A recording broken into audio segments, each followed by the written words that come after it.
A happy Saturday. Yes, it's 10 a.m. there or thereabouts. My name is Ken Boyter, and you are watching the Edra Tales Twitch channel. Yes, this is my live stream channel. I do have a Facebook group, so if you want to go over to Edra Tales Facebook group, go to Facebook, type Edra Tales, and you should see the group. And there's also a page if you want to follow that.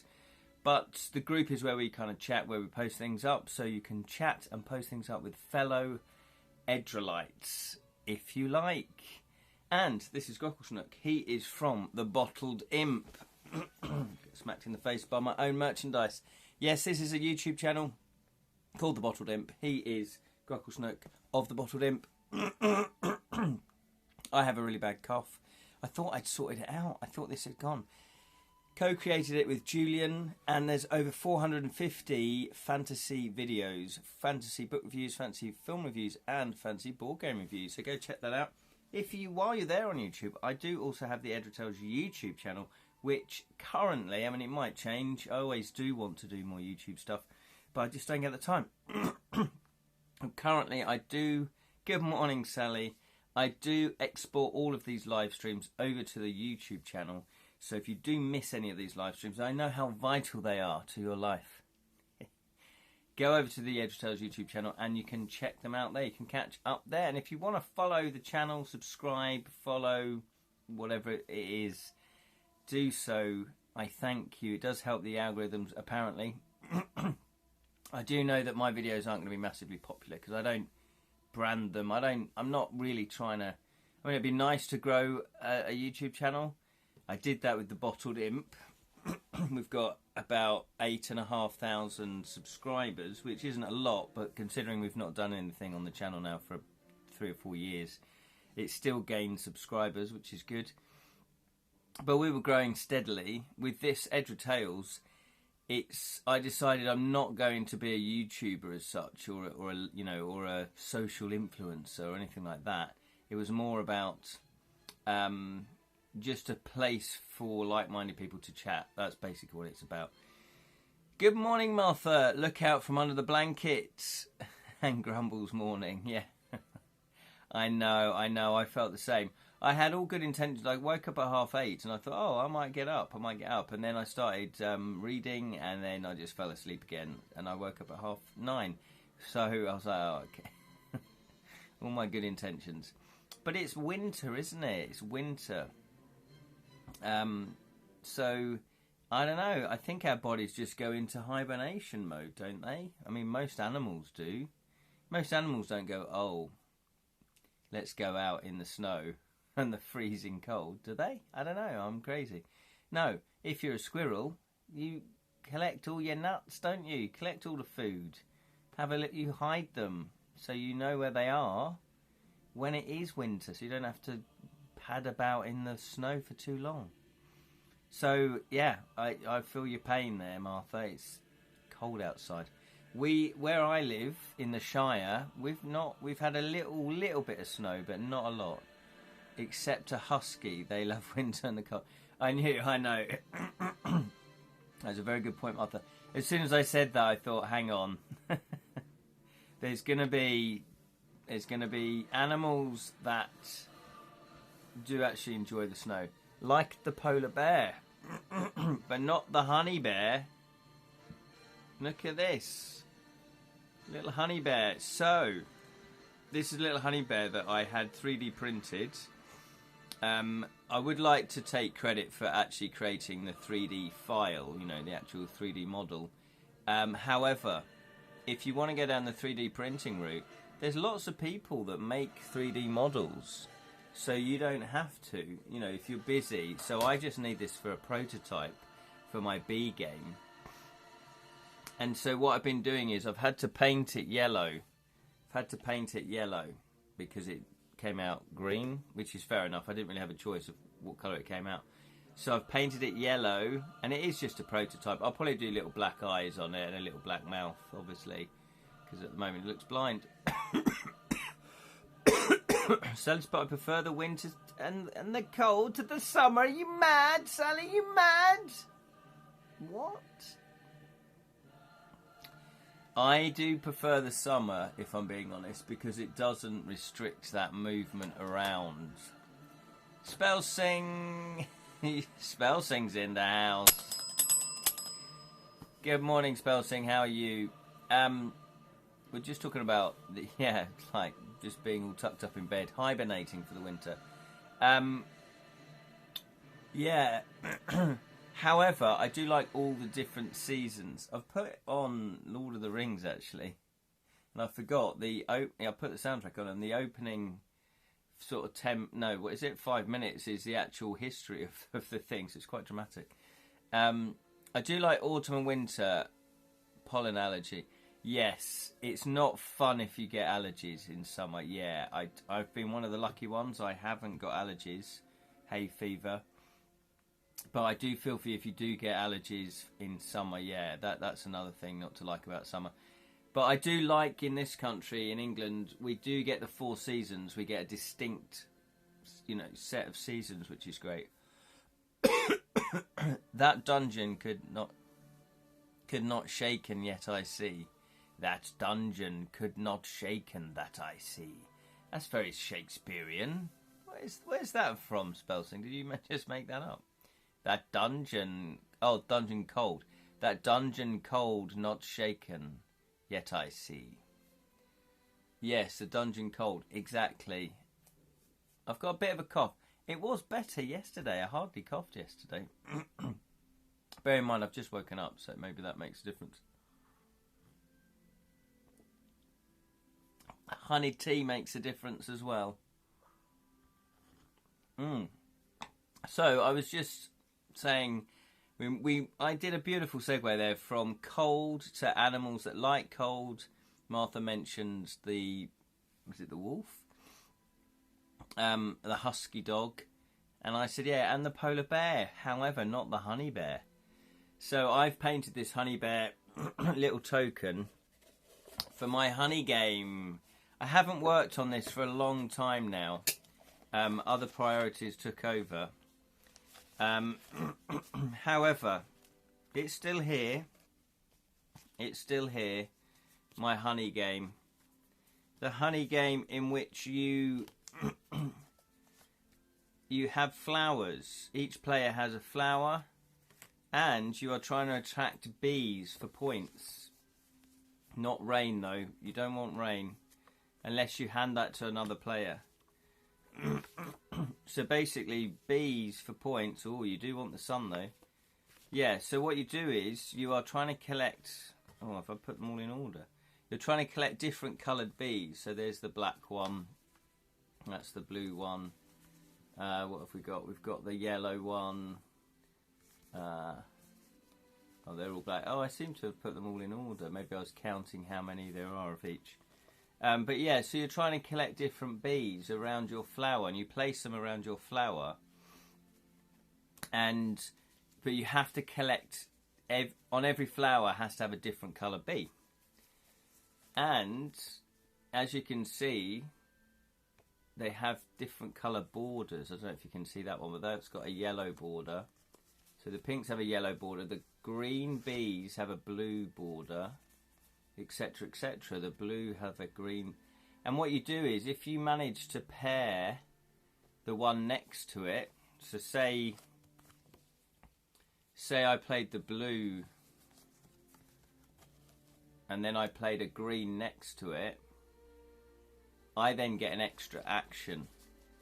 So it's just a way to speed up the game, basically. But it's also fun. It's also fun to speed up the action.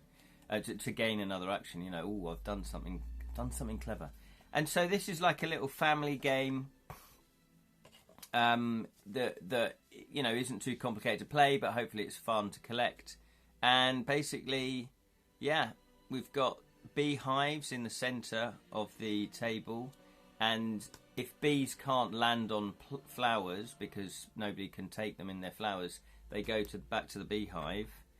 However, there's a honey badger that protects, they're in the way, so you can't take, because during the game you can take bees out of the beehive, but the honey badger, the honey badger or the honey bear, it was honey badger, but I think that's more American. But honey bear, see, most people will associate that with Winnie the Pooh, won't they? And he likes honey. So if the honey bear is next to a hive, you can't take from there because the bees are too scared to fly out. So that's why I've done that. So I guess that is a little bit of progress now. So what I need to do with this game is just start pitching it around. I've not sent it out to many people. In fact, nobody. I've not pitched this out to anybody. So I will want to play test it again, just to remind myself what it is all about. And just to see if it's ready to pitch. But it is pretty much ready to pitch. So that's another game. Another game. Good evening, Lerin. How are you, sir? How is everything? How is everybody, by the way? Hopefully you're okay. We were just talking about cold. Is it cold where you are? It's winter for half the planet. Is that right? And what else have we been doing? Well, been doing... what else? Oh, yes. Devilish Deaths. Devilish Deaths. Now, at the moment, Devilish Deaths is with 4 publishers. Different 4 publishers. This is my murder mystery game. Devilishly difficult murders to solve. And... what am I saying? Yeah, no.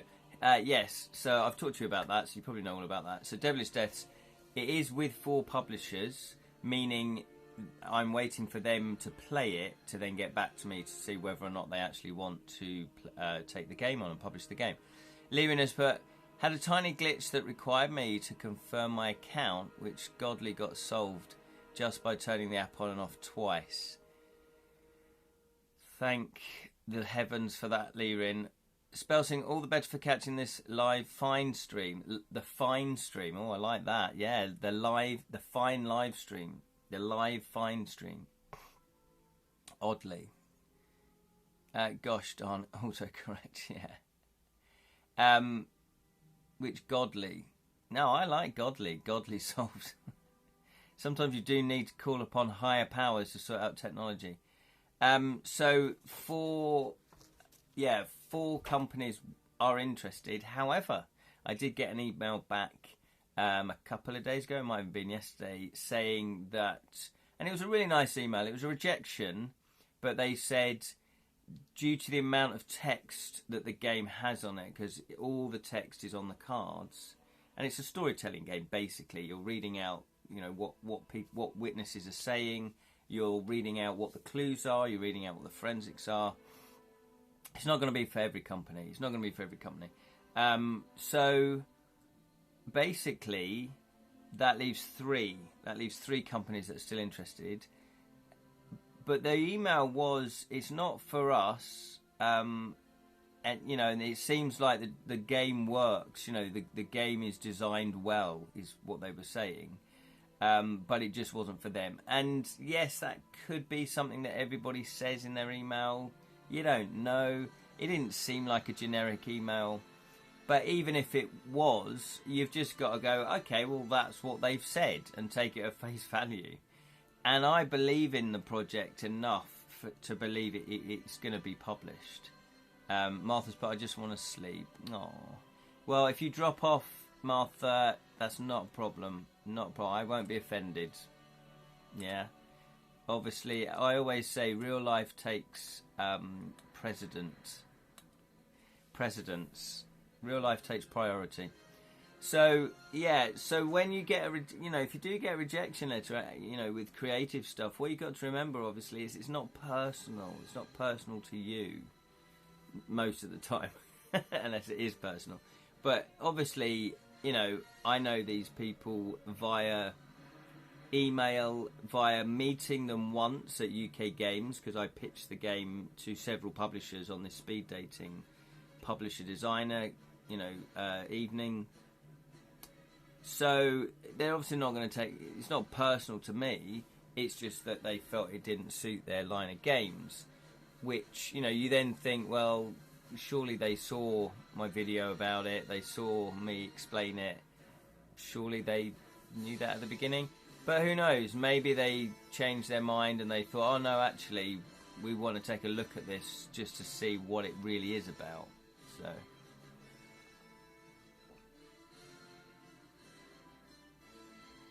So there you go. So we've got 3 more publishers interested. Now, I'm hoping that one of them takes it. I think one of them will. I've got a good belief in that. But then if they don't, you know, it's like, well, what next? You know, I've spent all this time developing it. Well, I'm just simply going to find other publishers to pitch it to, because there must be somebody out there that will want to take it. There's a lot of publishers out there. However, there's a lot of designers out there. There's a lot of games being made, you know, being pitched to publishers. So really, it's kind of like, can you find the right publisher for you? Because there are enough out there. And we're like a jigsaw piece. We're both looking for that jigsaw fit. And there's no point in trying to push someone into taking your game when they're not really feeling it. Lee Rin's put here, I'll get a cup of Joe for you too at the cafe, Martha. Oh, that's nice. Nothing beats a good cup of Joe. I don't know what that is. I don't know what Joe is. Don't you mean tea? Nothing beats a good cup of tea.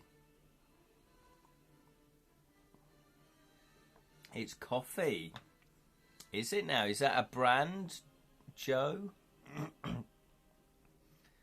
Right.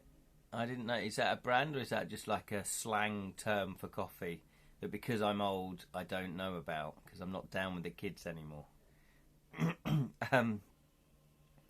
Yeah, so I don't know if you had any rejections, you know, creative rejections, not necessarily romantic rejections.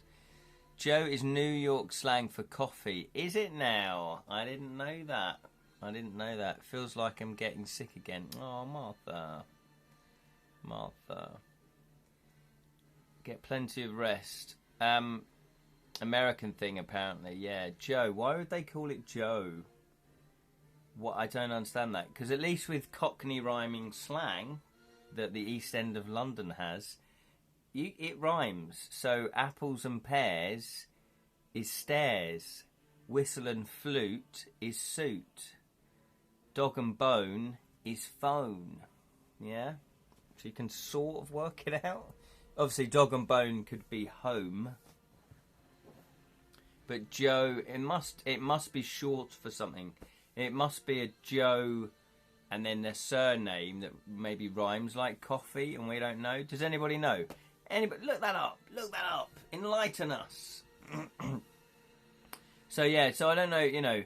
So I've not really taken that rejection personally. You know, there's 3 other up the stairs, apple and pears. There you go. Exactly. Habit. I picked it up back in 2014. The Big Apple itself. Well, I've only been to New York. Well, I've been to New York twice, and I didn't really go to New York. I was passing through New York, and I nearly got mugged twice, which was lovely.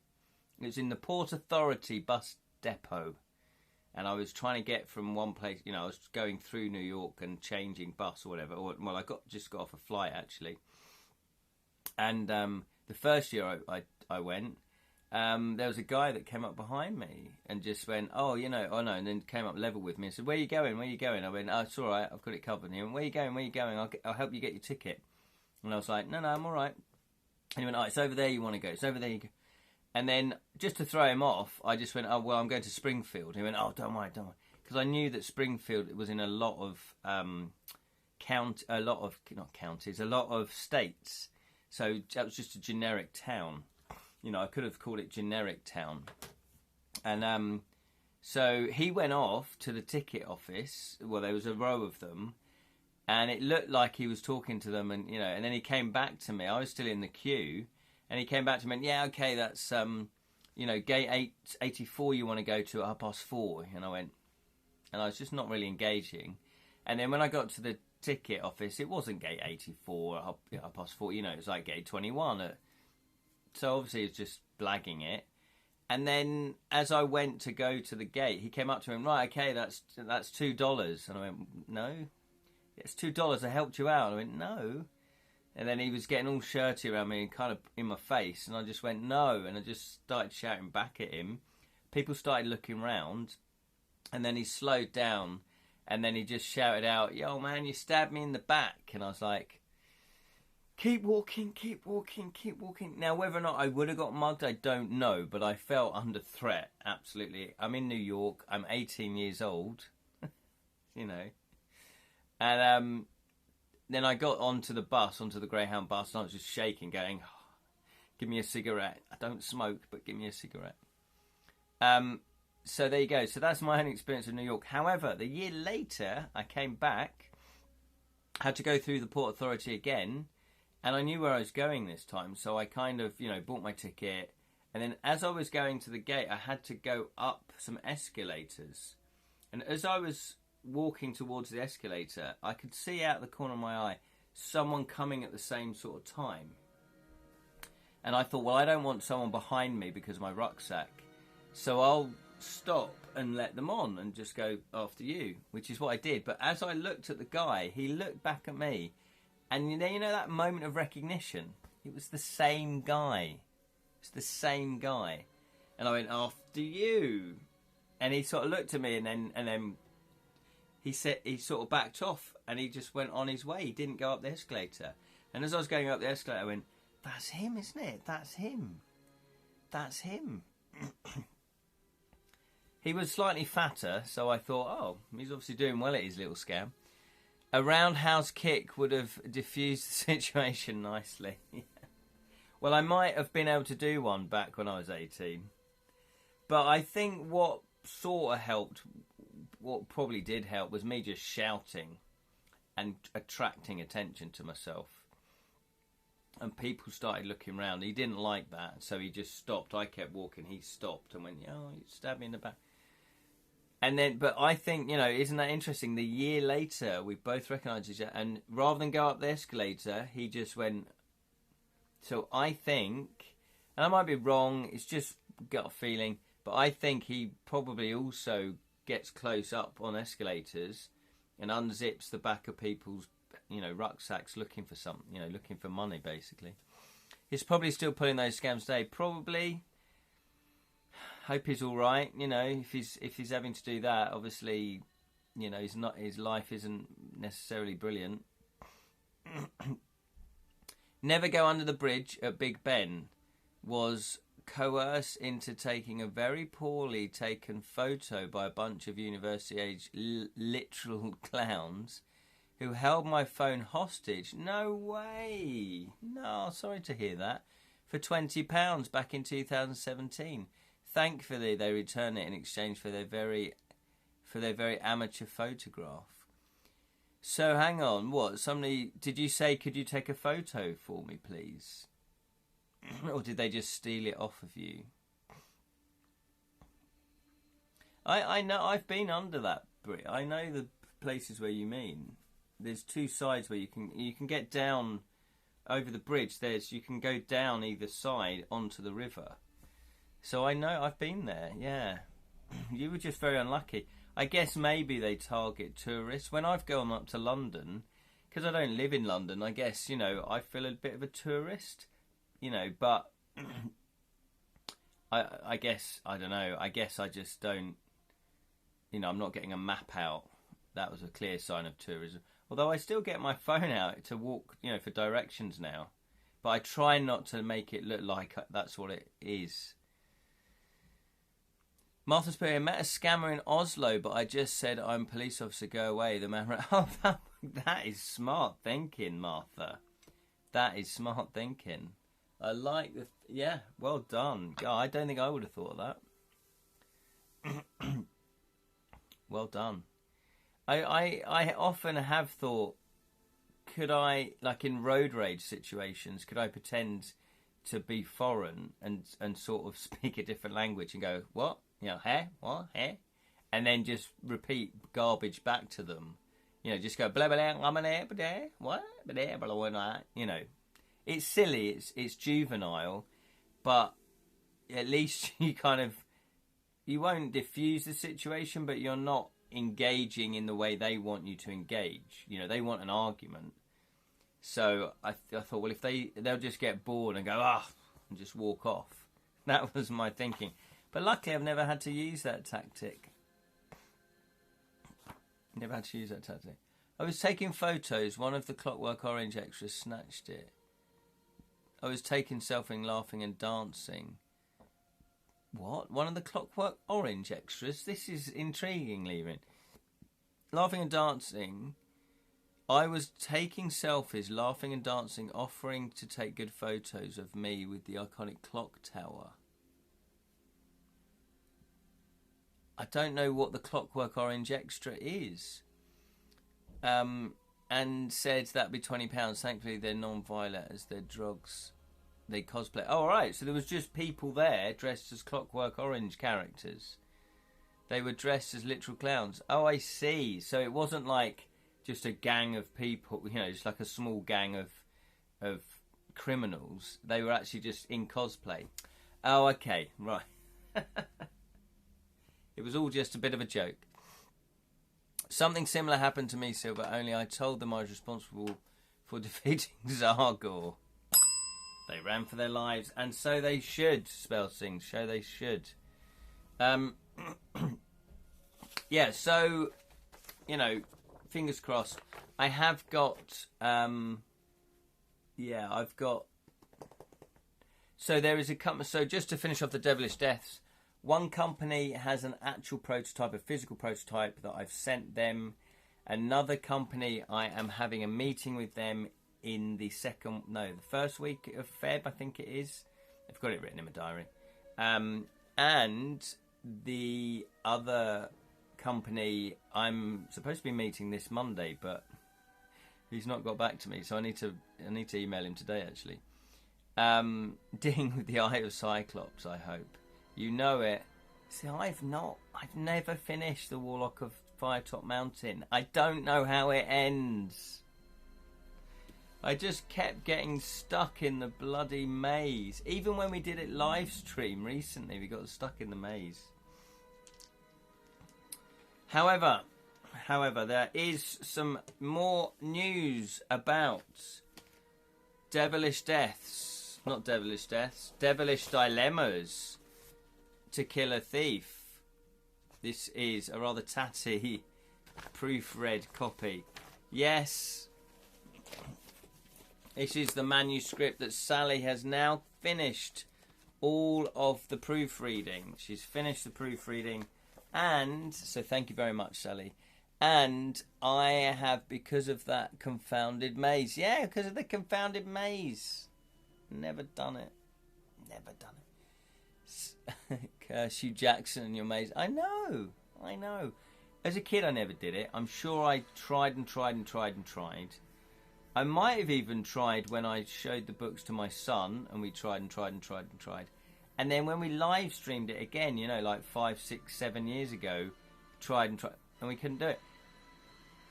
So I just think it was broken. Was it actually broken? I might actually look that up. Does anybody know if it was actually broken, that you couldn't actually do it? And that people then found that out and just, took the correct route without actually kind of properly doing it. I have made corrections up to 200. I'm halfway through making the corrections. So I'm getting so close now to sending this off to the printer. And as you can see, it's just little things like, take out the odd word, change the word. What's that? Is this speech or is it italics? Change into to. So there's quite a few mistakes, but they're not major ones. They're just like change, on to. Take out that word. Yeah, add a word here. So it's not taking me overly long to do it. It's still taking me time. But I'm very excited about that. So I'll be cracking on with that today.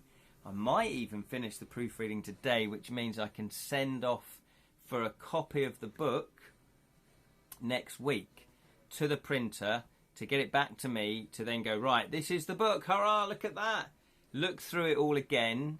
Make sure that you can read the words, make sure that it's like the images are sharp and crisp. make sure that, you know, that the page numbers are correct, the entry numbers are correct, that kind of thing. I will give it a glance through. I won't do a proper proofread because it's had 4 proofreads now. That's, you know, as much as I think anybody needs to do, obviously depending on the skills of your proofreaders, but mine are fantastic. And then I will order the books.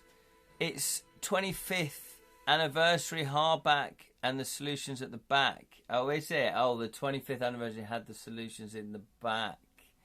Right. So is it genuinely broken? If it was, I guess on the second printing they would fix it. Good progress, says Sally. Gotta go. Have a good weekend, everyone. Yes, thank you, Sally. Thank you, Sally. I find my hardback. I will post the exact sequence of entries, how to get out of that labyrinth on Edra. That would be great. If you could do spoilers, though, put spoilers and then maybe ... so that it sort of then says see more. Because obviously some people might not want it.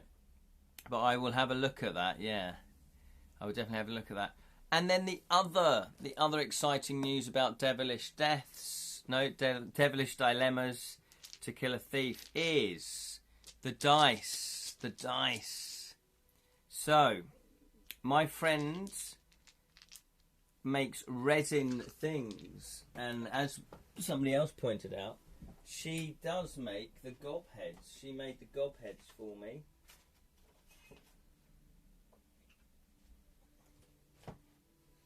She made the gob heads for me. There we go. This one is a completely clear one. Completely clear one. But yes, my friend makes these resin gob heads. But she makes lots of other resin stuff as well. So I suddenly thought, oh yes, she can make the dice. She can make the dice for the custom dice. And she is cracking it. So this dice is the example I gave her. I said, if you can make a clear dice, but make it red with gold numbers. So that's a D12 there. And look what she did. Look what she did, look. Shiny dice. Look how cool they look. Can you see them? I'll hold them up. So that's a D20. Look at these. The D12. I need them. I knew you would say that, Martha. The D12. We got the D6. We got the D. What's that? The D10. D8. Is that a D8? 1, 2, 3, 4. Yeah, D8. The D8.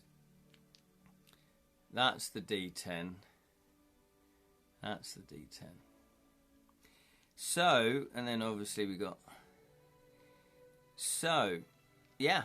So what she did was she went online. She found molds so she can make a D&D dice set.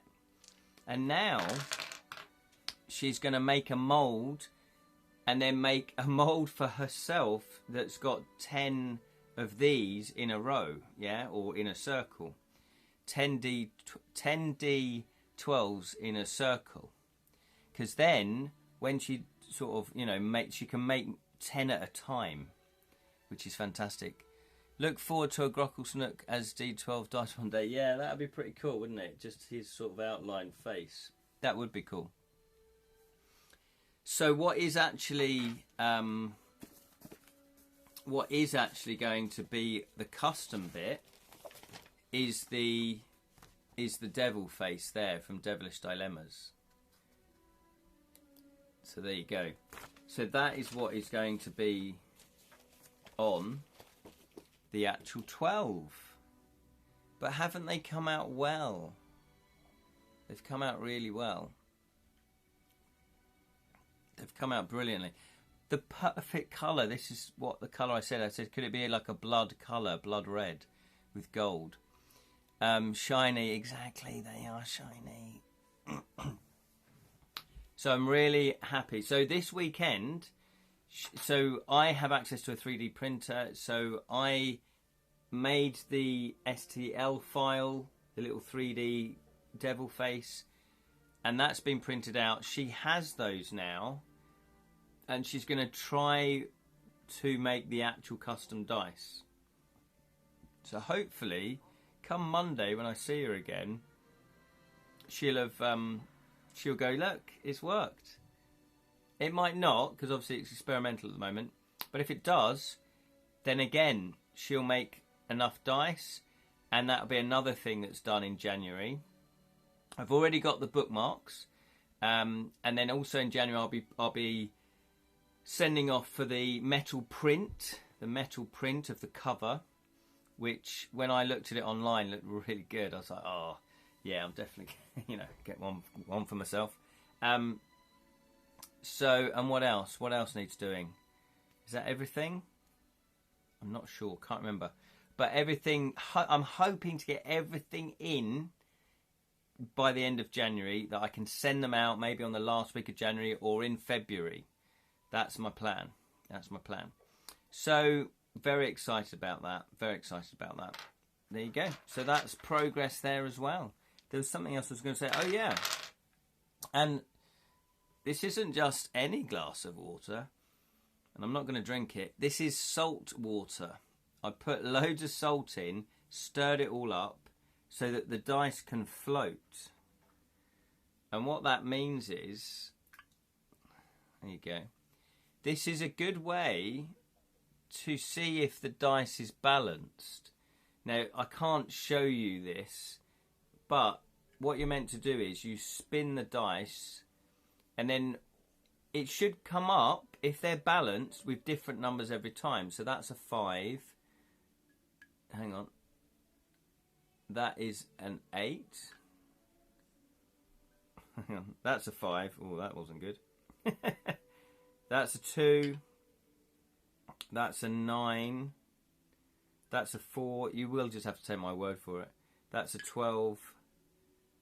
That is a 6. That's a 6, but I don't think that's span. That's a 9. That's an 11.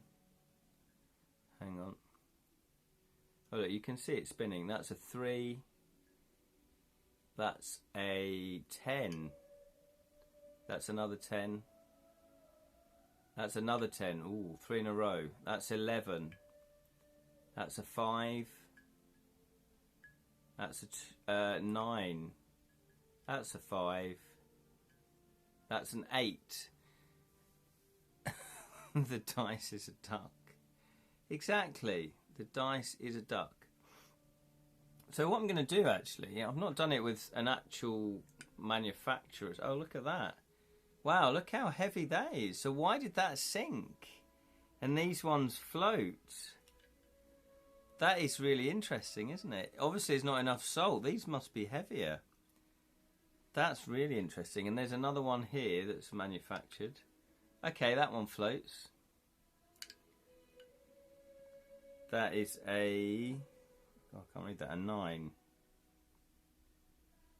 That's a 9. Oh, hang on. Oh my God, look, that's a 9. That's an 8. Let's get this spinning properly. That's a 3.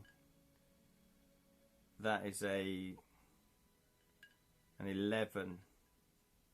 So I don't know how interesting this is. Yeah. That's a 9. Is this balanced slightly to a 9? That's a 9. That's a 9. I think this one isn't particularly balanced.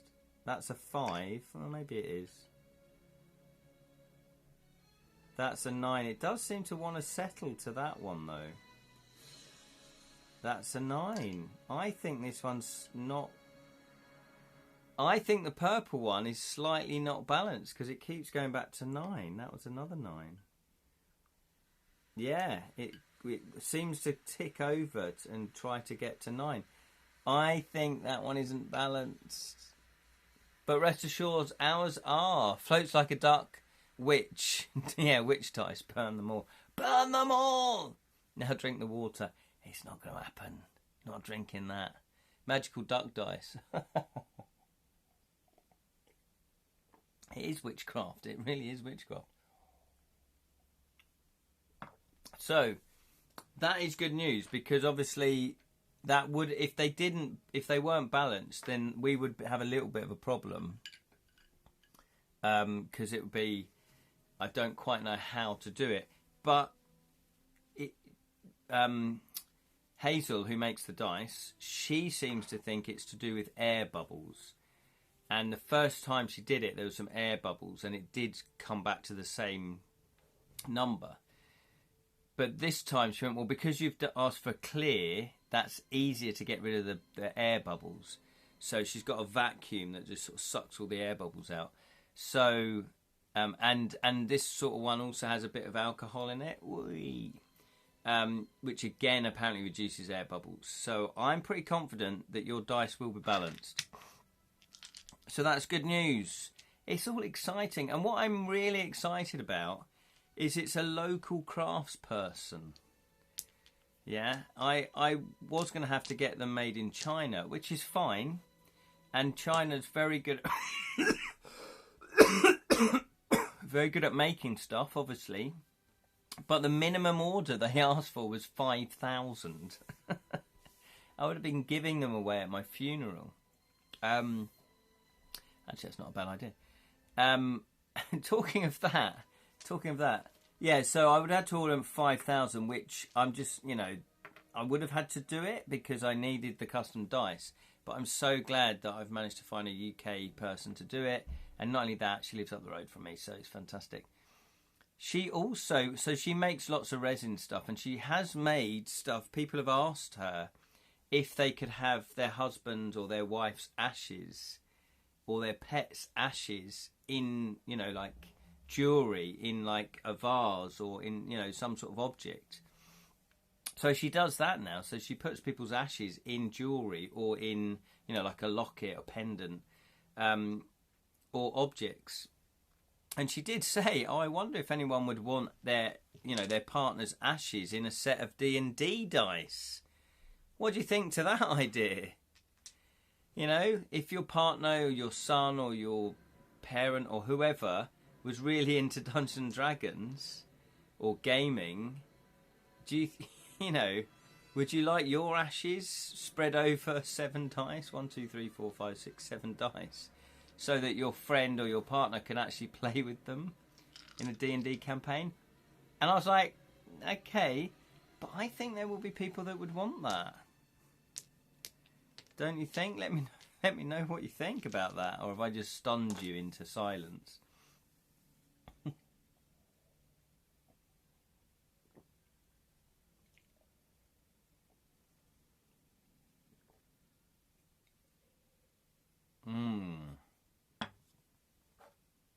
I don't think the metal dice is going to float, do you? This is a really cool metal dice. I got given this actually at a games convention. It's really cool. Oh, it's got a bit dusty. Would rather be forged... Oh yes, you said about that, didn't you, Lee? Would rather be forged into a sword, so one day I may literally partake in battles. Yeah.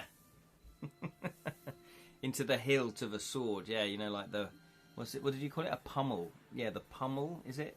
You can get them like as they're a round ball, can't you? You could put your ashes in there. Yeah. That would be cool. That would be cool. So what else have I been doing as well? Oh, yes. I did do... We've got Devilish Dilemmas, the stage show. You decide how the story unfolds.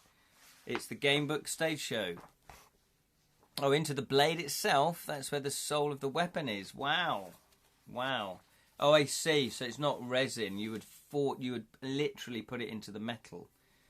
I get you. That's pretty cool. That's quite cool. I might steal that idea.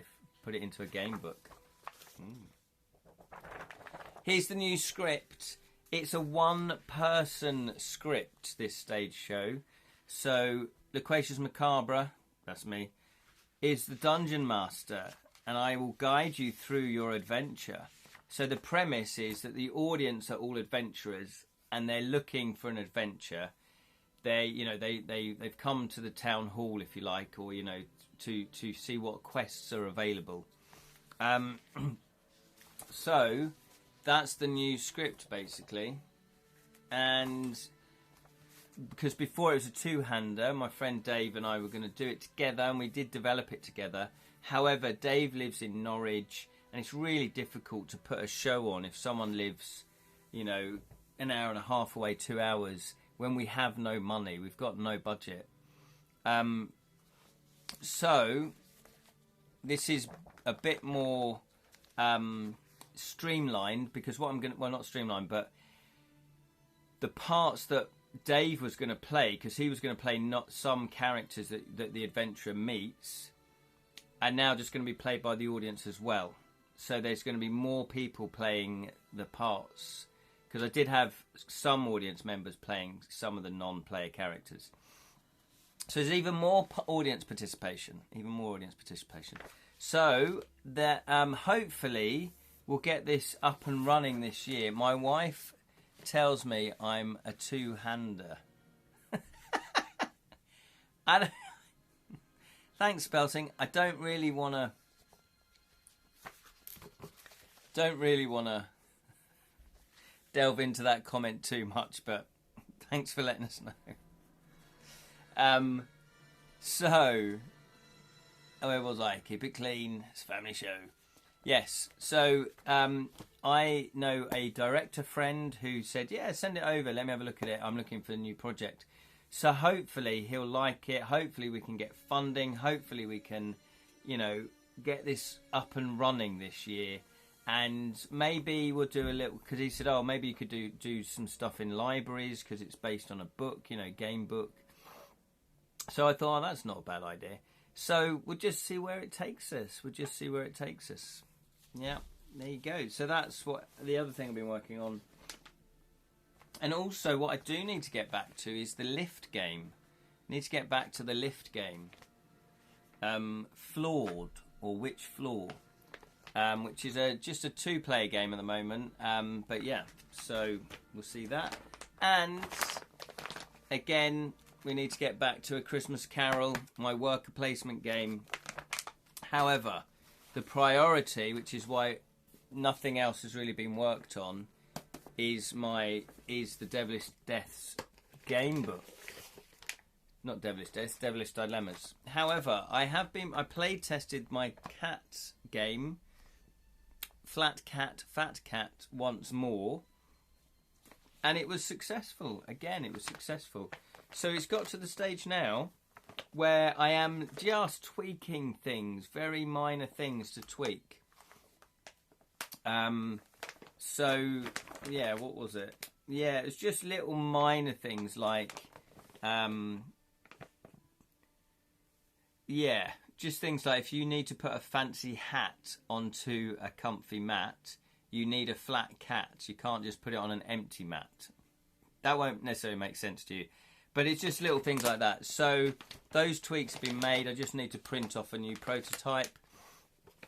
And then I'll play test it again. And then when it's done and it's like, yeah, that's good to go, then we'll get pitching it. So there we are.